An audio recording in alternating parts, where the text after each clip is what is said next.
बिस्मिल्लाहिर्रहमानिर्रहीम। बच्चों को जो पैदा होने के बाद वैक्सीन्स दी जाती हैं वो देना चाहिए या नहीं।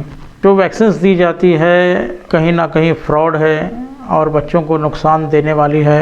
ये आगे चलकर बीमार करने वाली है, बल्कि ये इनका बिज़नेस है कि आगे चलकर इंसान ज़्यादा से ज़्यादा बीमार हों, या एक तरह का कंट्रोल करने की एक चीज़ है।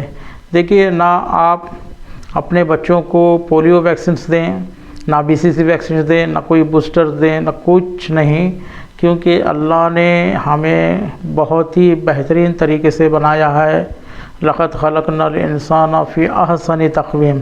अगर आप एक किताब पढ़ेंगे, vaccines the biggest medical fraud in history, जो डॉक्टर एलेनोर मैकबिन ने लिखी है, उसी तरह 5 डॉक्टर्स ने मिलकर लिखी है वो किताब, तो आपको इनका जो फ्रॉड है वो पता चल जाएगा।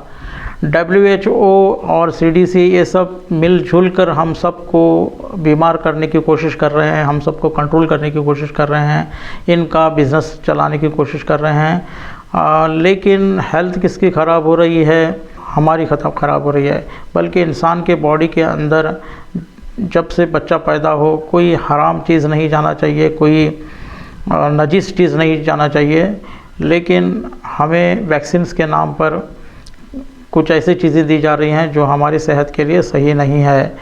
इसीलिए अगर आज आप ये चीज़ समझेंगे और अपने बच्चों को अपना हक समझकर ये बता देंगे कि कोई वैक्सीन्स नहीं चाहिए, तो आप देखिए आपका बच्चा कितना होशियार निकलता है, आपका बच्चा कितना ज़हीन निकलता है।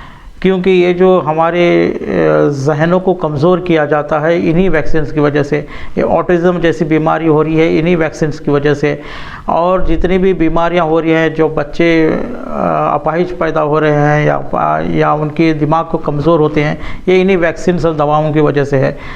लिहाजा हमको चाहिए कि पहले तो हॉस्पिटल से दूर रहे और कोशिश करिए कि कहीं ना कहीं हम ऐसा निज़ाम शुरू करें जिसमें घर में डिलीवरी हो, या कोई डिलीवरी करने वाली कोई पहले दाया वगैरह होती थी, वैसा निज़ाम शुरू करें। वरना ये लोग क्या करेंगे कि आपको ज़बरदस्ती ये बच्चों को वैक्सीन से देंगे, तो कोशिश करिए कि ये आपके बच्चों को ना लगा जाए। अगर आपने ये सब कर दिया तो आगे चलकर जितने भी इनके जो पाइपलाइन में इन लोगों ने रखा है, हंटा वायरस और ये वो आने वाले हैं, जिसकी वजह से ज़बरदस्ती वैक्सीन देने की कोशिश की जाएगी, ये सब से भी आप बचते रहेंगे।